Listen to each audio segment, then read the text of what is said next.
In my first life, I was born into the kind of family people read about in business magazines, the Haywoods. Old money. Bigger secrets.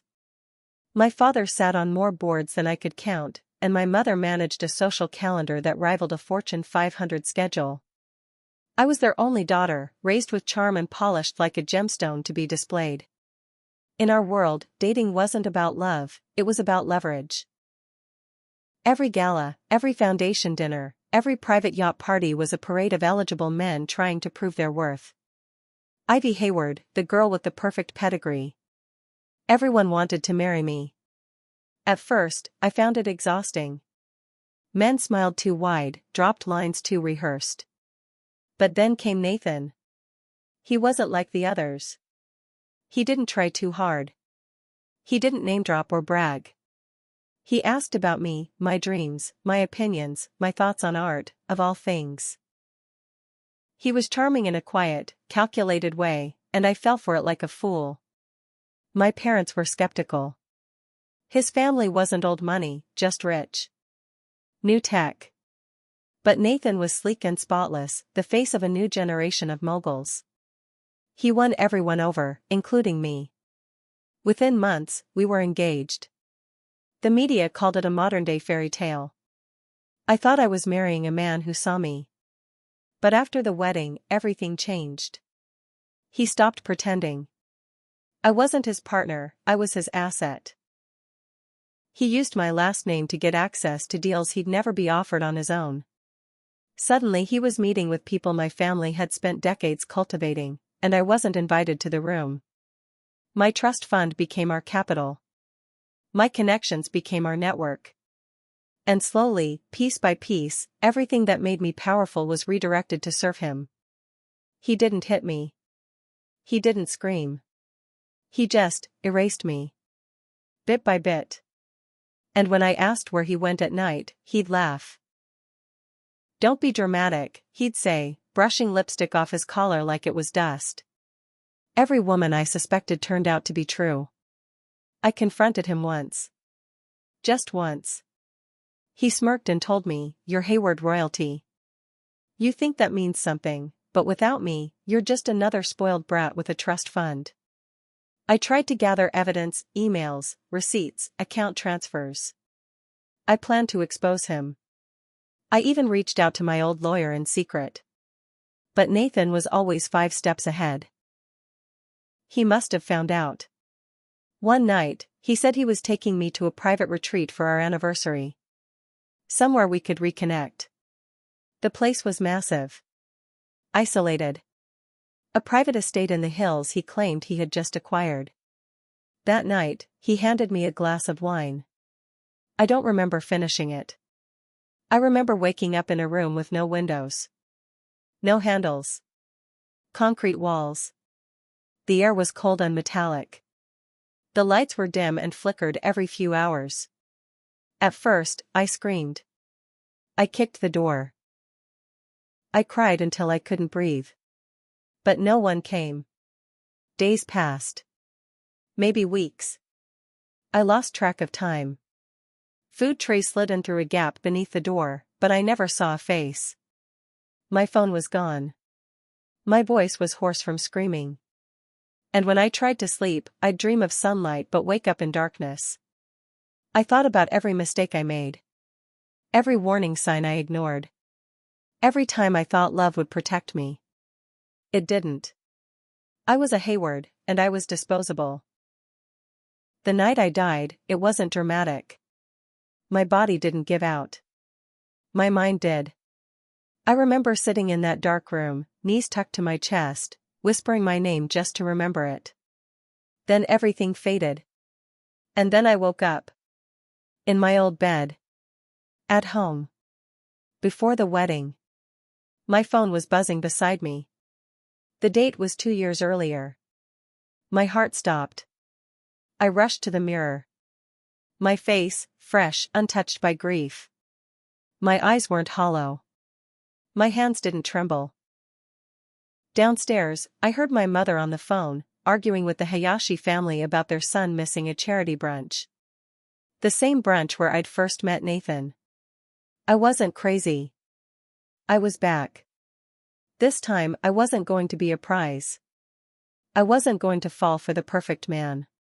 Let them all line up again. Let them smile and charm and beg for my hand.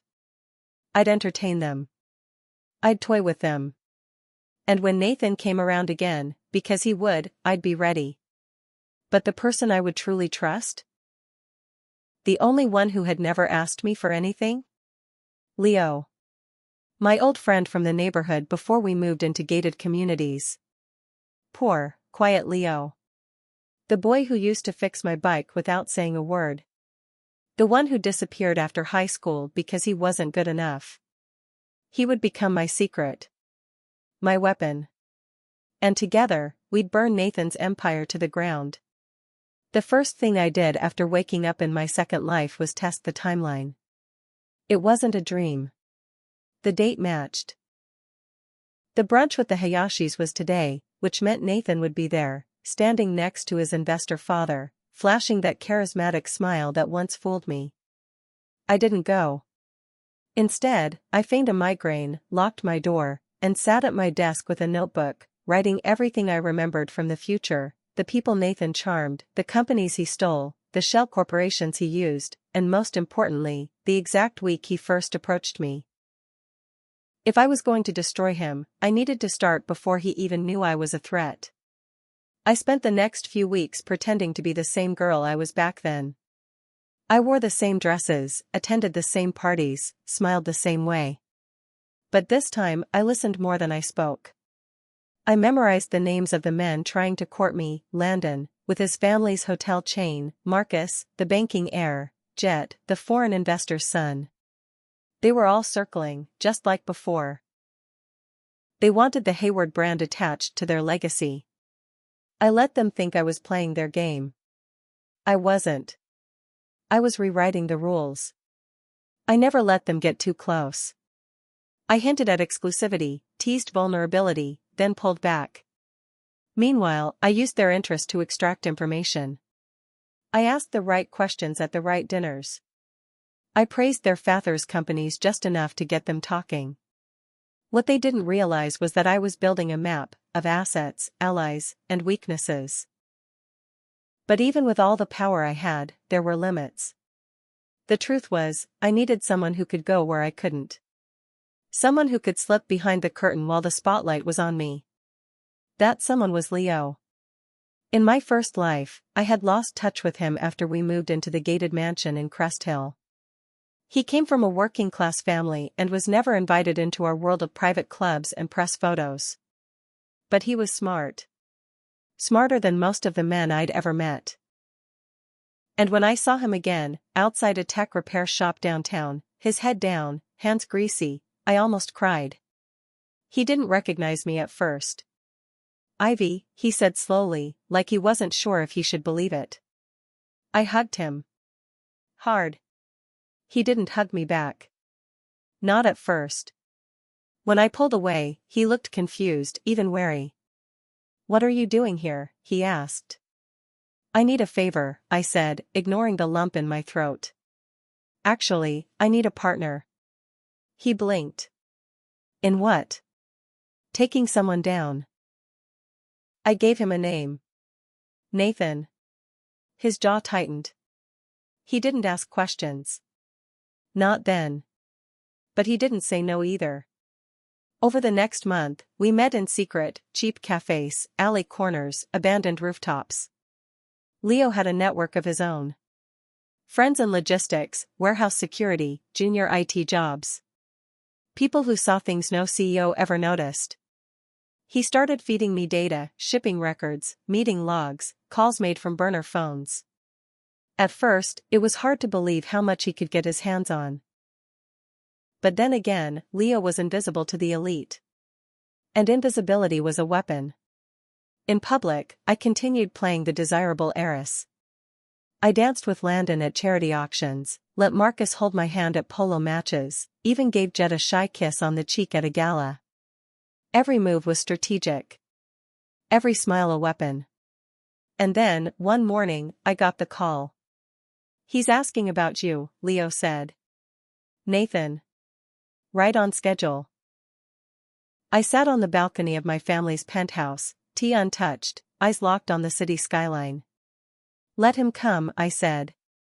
Let him try. The trap was set. And this time I wasn't the girl being hunted. I was the one holding the leash. Nathan reached out through a mutual contact, Marcus, the banking heir I had been keeping just close enough to feel special, just far enough to remain mysterious. There's someone I think you'd hit it off with, Marcus said at brunch, stirring his overpriced coffee with all the subtlety of a 12-year-old. New blood, crazy smart, already sitting on a mountain of tech capital. He saw your photo on my social and asked about you. I tilted my head like I was flattered, then smiled. Sure. I'd love to meet him. My voice was light, my stomach like ice. It was just like before. Nathan had used Marcus the first time, too. Back then, I thought it was fate. Now I knew better.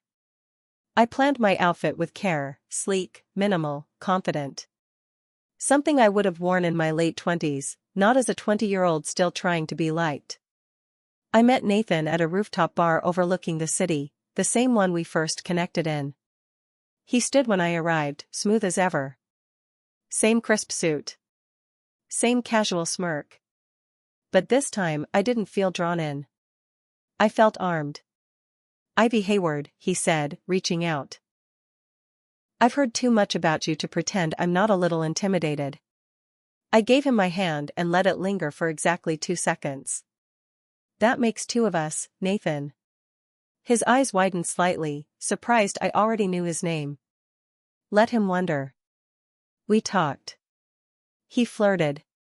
He praised my family's legacy and hinted at how rare it was to meet someone so well-rounded in both social and business circles. In my first life, I thought he was being genuine. This time, I knew it was a script. He hadn't changed a word. When he asked if I'd be interested in attending a private networking event he was hosting at his family's estate, I said yes. Not because I wanted to, but because I wanted to see how early the rot had begun. The estate was impressive. New money trying to look like old money, marble floors, abstract art, staff trained to be invisible. Nathan gave me a tour, hand at the small of my back, just like before. But this time I was memorizing everything. The hallways. The cameras. The layout of his office. I even recognized the corridor that would one day lead to the hidden room he'd lock me in. I smiled through it all. Let him think he was winning. That night, I pretended to be tipsy. I leaned closer when he whispered in my ear. I touched his wrist when he made a clever joke. Then I left early, citing an early brunch. He walked me to my car, offered a kiss. I tilted my head just enough to let him brush my cheek. This feels like something, he said. It does, I replied softly. I hope you're exactly who you seem to be. Let him chew on that. By the time I got home, Leo was already waiting with new information. You were right, he said, spreading out the printed documents across my kitchen island. He's already laying foundations for 3 shell companies using your family name. He thinks you'll fall into place like last time. I scanned the documents. Same patterns. Same lies. But this time I had the paper trail before it was buried. Let's let him get a little deeper, I said. We'll give him rope. Then we pull. Over the next few weeks, Nathan pursued me harder.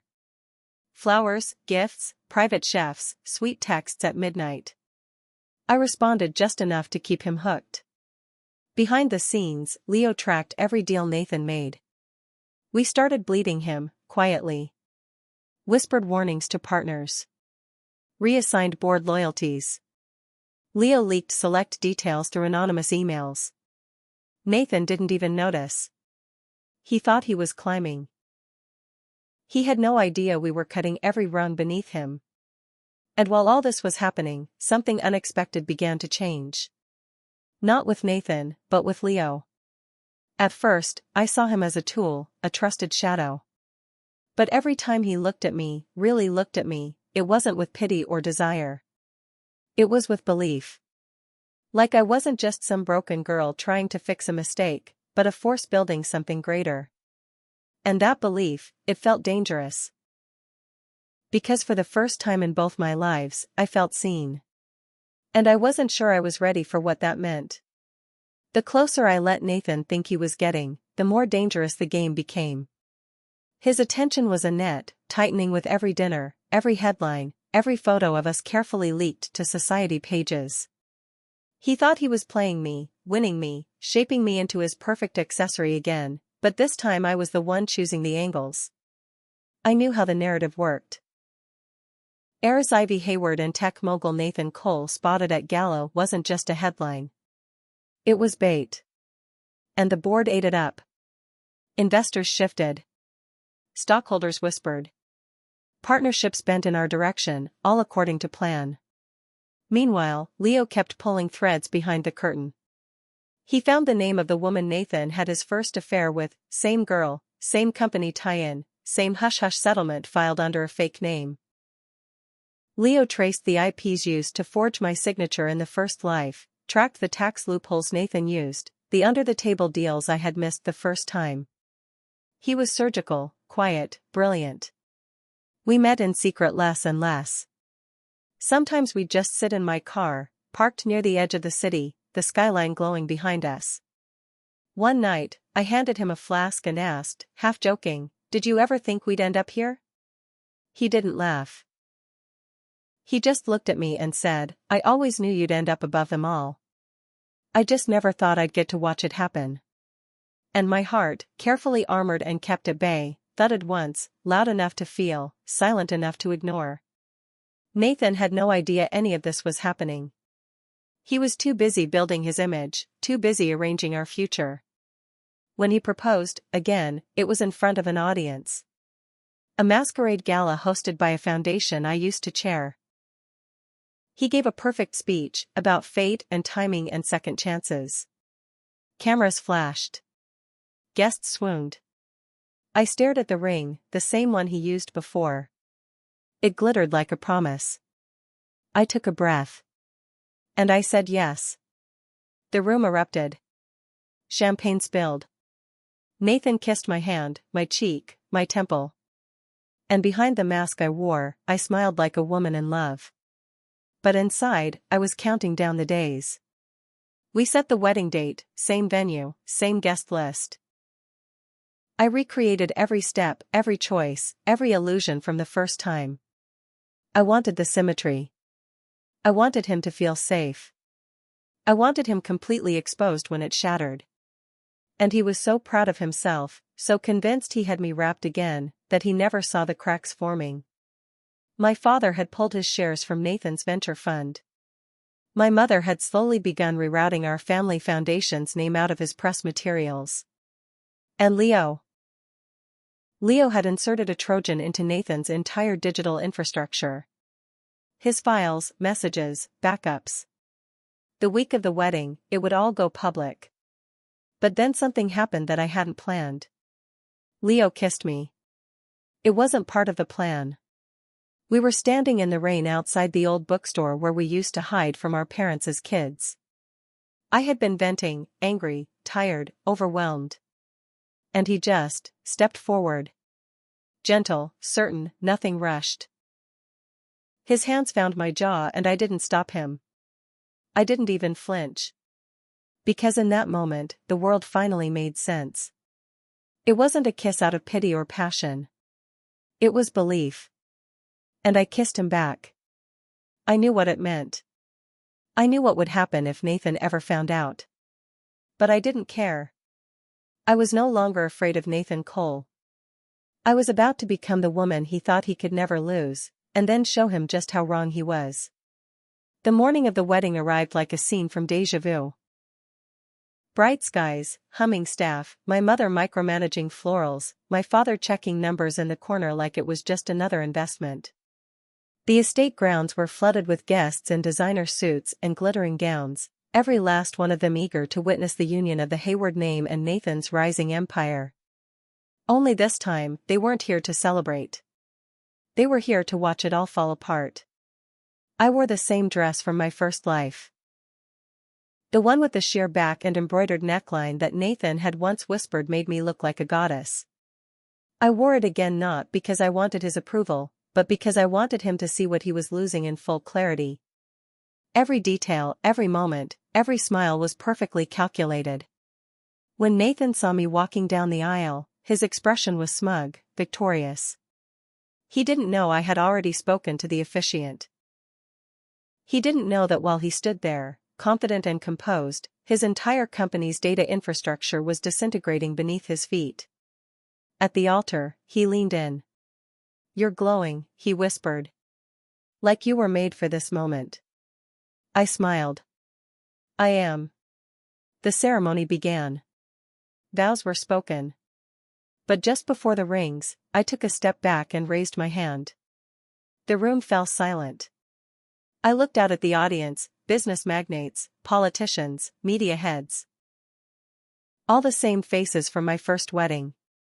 "Before we finish," I said, "boy steady, there's something I need to share." Leo was already in the control booth. At my signal, he projected the first set of documents onto the massive LED screen behind us. Bank statements. Fraudulent transfers. Screenshots of Nathan's emails arranging backdoor deals. Photos of him with 3 different women, all timestamped during the months he was courting me. The room erupted. Gasps. Shouts. Phone snapping photos. Nathan froze beside me, eyes darting wildly, smile twitching at the corners. "What is this?" he hissed. "Proof," I said simply. "Proof of who you really are. Of how you used me. Of how you built your empire on lies, using my name like a shield." He grabbed my arm, but I pulled away. "We're not getting married, Nathan. You're getting exposed." The authorities didn't arrest him that day, but they didn't have to. By sundown, 3 of his biggest partners had pulled out, and the stock price of his company was already in freefall. He tried calling me. Texting me. Begging through mutual friends. I ignored every message. Leo and I watched the fallout from the rooftop of his apartment, eating takeout and drinking wine straight from the bottle. I was still in my dress, barefoot, laughing harder than I had in years. "He'll try to rebuild," Leo said quietly. "He always does." I leaned against him. "Then we'll be there to tear it down again." But he turned to me, serious. "You don't need to keep fighting, Ivy. You already won." I looked at him, really looked, and something inside me stilled. For so long, I had defined myself by revenge, by reclaiming what was taken. But with Leo, I saw something else, a future not built on ashes, but on choice. So I kissed him. Not out of gratitude, not out of relief, but because for the first time I was in control of who I gave my heart to. And I chose him. The next morning, Nathan's face was on every news outlet, disgraced and spiraling. But mine? Mine was front and center of a different headline: Ivy Hayward launches investment firm for female founders. I didn't just survive. I rebuilt. Smarter. Stronger. Free. In the weeks that followed, the world turned upside down for Nathan Cole. Every lie unraveled. Lawsuits were filed from partners who claimed he misrepresented assets. His financial ties to shady investors overseas were exposed, and journalists began publishing in-depth reports with the kind of headlines that buried reputations for good. His once flawless image, the tech prodigy, the visionary entrepreneur, the future husband of a Hayward, was dismantled piece by piece. And I didn't stop it. I orchestrated it. Every leak, every whispered tip, every door that suddenly slammed in his face had my fingerprints on it. But while Nathan scrambled to salvage his empire, I was building something better. My investment firm, named Clover Capital, in honor of the bike shop where Leo used to work, launched with quiet force. We started with 3 women-led startups I had been secretly funding through dummy corporations during the early stages of my revenge. Now, under my name, they flourished. The media tried to pin me down for interviews. They wanted a scandal. they wanted heartbreak. But I gave them strategy. I gave them power.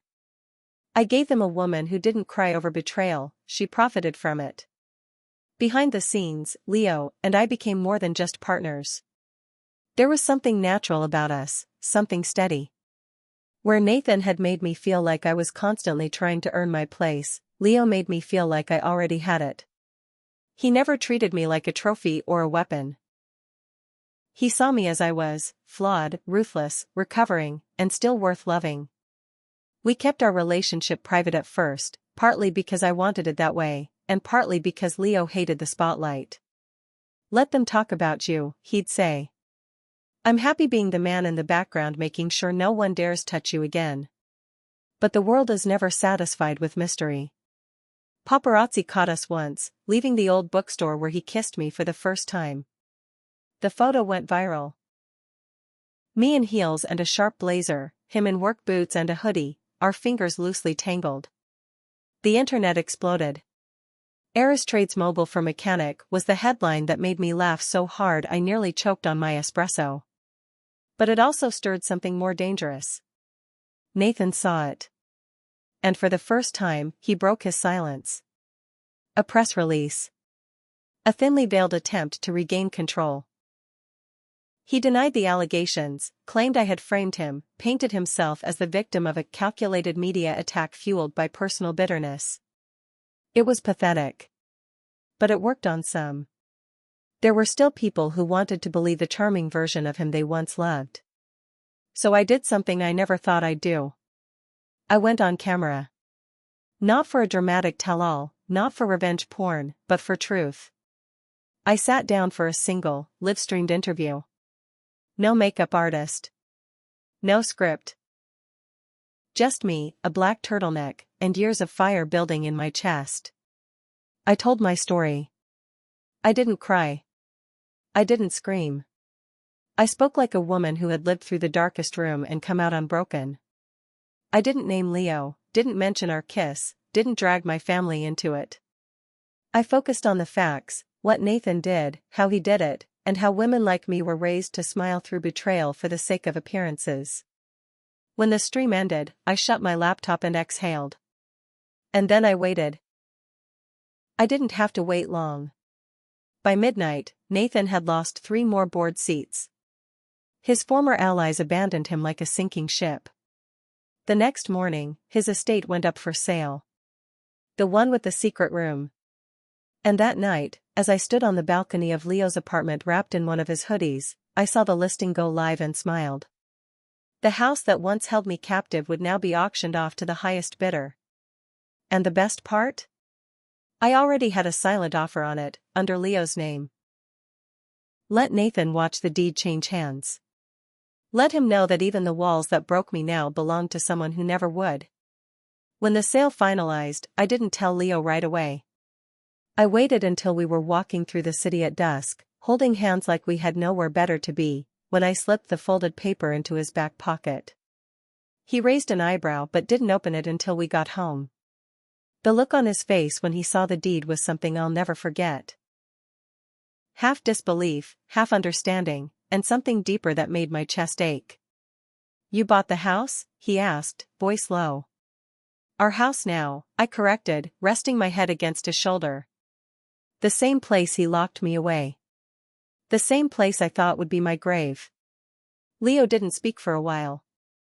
He just held me tighter. And in that silence, I felt the chapter close. But that didn't mean the story was over. The thing about people like Nathan is they don't vanish. They simmer. They wait. I knew he wasn't done, not yet. And I didn't want to just destroy him. I wanted to dismantle everything he believed about power, love, and control. The final piece came when Leo, ever watchful, uncovered a last desperate play. Nathan had quietly been trying to buy out a small but influential cybersecurity firm, one that had contracts with multiple public agencies. It was a reckless, risky move. But if it worked, he'd gain access to leverage he could use to make a comeback. I couldn't allow that. So I went to the firm myself. Not with threats. Not with manipulation. but with truth. I told them everything. And I brought proof. At first, they hesitated. After all, Nathan was still Nathan, and his promises came dressed in confidence.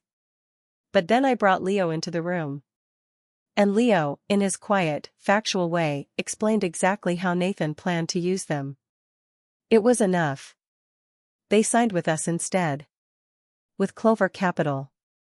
And the day the contract was announced, Nathan finally cracked. He went live, streaming from what looked like a hastily lit hotel room. He ranted about betrayal, about lies, about how the world had been turned against him by a woman scorned. He looked unshaven. Unhinged. Nothing like the man who had once swept me into a ballroom and whispered that I was the only thing he couldn't control. I watched it all without blinking. Because that was the moment I had waited for. Not to see him cry. Not to see him fall. But to see him powerless. Truly powerless. No empire. No audience. Just a man drowning in the mess he made, reaching for lifelines that no longer existed. I didn't post a response. I didn't make a comment. I just lived. Moved forward. And as the dust settled, Leo and I bought a small place outside the city, nothing flashy, nothing cold. A home with open windows, quiet corners, and no locked doors. I decorated it with books and plants and all the things I never got to choose in the Hayward estate. We built a garden together. We planted lavender and mint, tomatoes and lemons, things that needed patience and care and light. Sometimes, we'd sit in the backyard and he'd read to me while I worked on new investment pitches. Other times, I'd catch him watching me, not like I was a prize or a trophy, but like he couldn't believe I was real. One night, I asked him why he'd helped me in the first place. Because you always mattered, he said. Even before you knew it. I cried then, quietly, into his chest, because for the first time in all my lives, I finally felt free. Not just from Nathan. But from the expectations, the noise, the hunger to prove I was worth something. I was. I always had been. And now, I had a life that proved it. It was strange, the quiet that followed. After months of plotting, pushing, burning every bridge Nathan had once stood on, there was finally silence. No more calls from panicked lawyers. No more whispers in boardrooms. No more paparazzi waiting outside my building. The world had moved on. Nathan had vanished from the public eye, and no one cared to look for him. I thought I'd feel empty, but I didn't. I felt clean. Like I had finally scrubbed his name from my skin. My days were different now. I spent mornings in meetings and afternoons walking barefoot through the garden Leo and I planted, stopping to crush mint leaves between my fingers just to breathe in the green. At night, we cooked. We danced in the kitchen to old songs neither of us remembered the names of. I had built my life from the ashes of the one he tried to bury me in. And now, I was living. But peace doesn't always come easy to people like me. Sometimes, I still dreamed of the room. The cold walls. The flickering lights. I'd wake up sweating, gasping, and Leo would just hold me, not asking questions, not offering solutions. Just there. Solid. Real. And over time, the dreams faded. But one day, months after the interview, a letter arrived. Handwritten. No return address. I knew the handwriting before I opened it. Nathan. It was short. Just a few lines. You won. I never should have underestimated you. But we both know the game never ends. Be careful who you trust. I read it twice. Then burned it. I didn't tell Leo right away, not because I wanted to hide it, but because I didn't want it to matter. And it didn't. I had already won. He could threaten, he could lurk in shadows, but he no longer had any ground to stand on. Even his words felt like a ghost of a man who no longer existed. Still, I took precautions. Moved assets. Shifted passwords. Tightened security protocols. Leo didn't ask questions, he just mirrored every step, matching me measure for measure. We weren't just in love. We were a unit. That week, Clover Capital finalized its largest investment deal yet. A nationwide grant program for women launching first-time businesses. No Hayward legacy strings. No backroom handshakes. Just power, handed from one survivor to another. At the press conference, I stood alone on stage. I didn't wear a designer dress. I wore something simple, mine. And when they asked what motivated me, I didn't mention Nathan. I didn't need to. I used to think success meant being chosen, I said. Now I know it means choosing yourself. And building something no one can take away. The applause wasn't the kind that comes from pity or praise.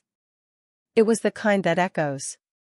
That night, Leo took me to a rooftop I'd never been to before. No fancy skyline.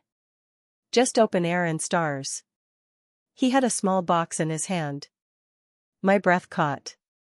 I know you've already rebuilt an empire, he said, eyes soft. But I was wondering if you might want to build something else. With me. He opened the box. No diamonds. Just a simple gold band. A new promise. One made not out of power or pressure, but choice. I smiled, tears sliding down my cheeks. Yes, I whispered. This time, I choose. We got married in a quiet ceremony with no headlines, no photographers, no curated guest list. Just us, a handful of people who truly knew the full shape of the story, and a garden full of lavender blooming late for the season. I wore a dress I chose for myself, not for legacy, not for appearances. Just something light that moved when I laughed.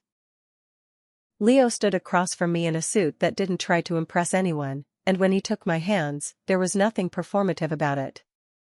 No empire to conquer, no audience to convince. Just two people who had survived the worst and still chose each other. He said his vows slowly, like every word mattered. And when it was my turn, I said the only thing I knew was true. I loved him not because he saved me, but because he reminded me I was never meant to be small. That I could burn and rise and love again without needing to prove my worth to anyone. After the ceremony, we danced barefoot in the grass. No speeches. No performances. Just music and stars and the scent of soil and champagne. And when the night ended, we didn't drive off to some luxury resort or secluded island. We went home. To the house we'd made ours. The one that once belonged to Nathan. I had kept it not out of spite, but because I wanted to reclaim it. To make it something new. Each room had been stripped, redesigned. The hidden chamber was sealed and turned into a wine cellar. The walls were painted with light. Even the windows had been widened, letting in sun that had never reached inside before. It no longer felt like a prison. It felt like proof. Proof that I had lived, died, and come back sharper. That I didn't just win, I rebuilt the battlefield in my image. The press still ran stories about me from time to time. From heiress to empire builder, one read. Another said, Ivy Hayward marries under-the-radar genius behind Clover Capital's rise. I didn't care about the headlines anymore. Let them say what they want. I knew who I was. And so did Leo. In the years that followed, I mentored girls who reminded me of myself, bright, boxed in, underestimated. I funded scholarships, launched grants, spoke quietly at schools that never would have let me through the door if I'd worn the wrong shoes. And sometimes, when I walked into a boardroom full of men who didn't expect me to speak first, I thought of Nathan. I never saw him again. Not in person. But I heard whispers. That he fled overseas. That he tried to start over under a different name. That he couldn't hold a job, couldn't build anything without someone else to feed off. Good. Let him be forgotten. Let him rot in the shadows he once ruled. He had no idea what to do with a woman who wouldn't stay small. In the end, my story wasn't about revenge. It was about reclaiming everything they told me I couldn't have: power, love, peace. And I got all three. Not because I was perfect, but because I stopped letting someone else write my ending. This one was mine. And it was only the beginning. Years later, on a quiet autumn morning, I stood by the window of our house, the same one that had once been my tomb, and watched the sunlight pour across the floor I used to dread. It was warm now. Soft. The scent of coffee drifted in from the kitchen, and I heard Leo humming some tune under his breath, probably off-key. I used to wonder what happiness looked like. In my first life, I thought it wore diamonds and came with invitations. In my second, I learned it looked like burnt toast and bare feet, like planting seeds that took years to bloom and waking up with no one to perform for. I never told our children the full truth of who Nathan was or what he did to me. But I told them who I became after.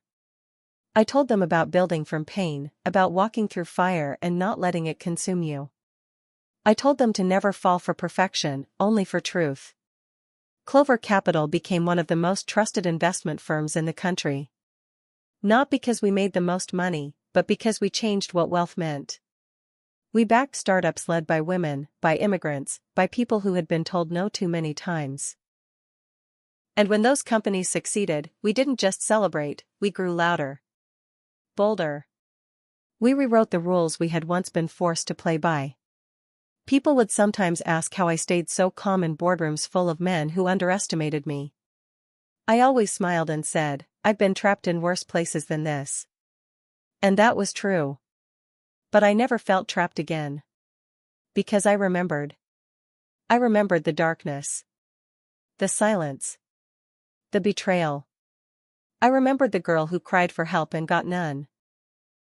And I honored her every time I stood tall, every time I said no, every time I chose myself. Leo never stopped being my partner in everything. He never stopped believing I was capable of more than even I imagined. And when I stumbled, as everyone does, he didn't try to fix me. He just stood beside me until I found my footing again. Love like that doesn't make you feel small. It makes you feel infinite. On our 10th anniversary, we stood on the hill behind the house and watched our kids run through the grass. Leo took my hand and whispered, "Still glad you chose me?" I turned to him, smiling. "You were never the second choice," I said. "You were the first real one." And I meant it. In the end, Nathan was just a chapter. A warning. A lesson. But Leo was the story I never expected and the future I never thought I deserved. I had lived 2 lives. One where I was a pawn dressed up like a queen. And another where I burned down the board and built my own crown. I wore it every day. Not for show. But because I earned it. And no one would ever take it from me again.